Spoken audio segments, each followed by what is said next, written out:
Colours ప్రోగ్రామ్తో career మొదలుపెట్టి వరుసగా cinema offers పట్టి హీరోయిన్గా పాపులర్ అయింది స్వాతి. అయితే తమిళ సినిమాల్లో ఎక్కువగా నటించిన స్వాతి నిఖిల్తో స్వామిరారా, కార్తికేయ సినిమాలతో భారీ హిట్స్ అందుకుంది. అందుకే ఎక్కడికి పోతావా చిన్నవాడ సినిమాలో అమల పాత్రను పిలిచి మరీ ఆఫర్ చేశారట. కానీ నిడివి తక్కువని రిజెక్ట్ చేసింది. కట్ చేస్తే cinema super hit. Avika Gaur నటించిన అమల పాత్ర సినిమాకి ఆయువు పట్టు.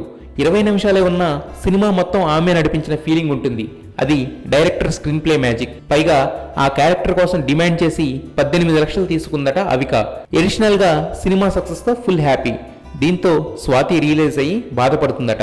But no use. త్రిపుర సినిమాలో ఆంటీలా ఉందని కామెంట్స్ రావడంతో బాగా తగ్గి నాజుగ్గా తయారైంది. కానీ అది చూపించడానికి ఛాన్స్ లేదు. ఒకవేళ ఆమె ఈ క్యారెక్టర్ చేస్తుంటే ఆమెకు అన్ని విధాలా ప్లస్ అయ్యేది. ఇప్పుడు లాస్ అయింది.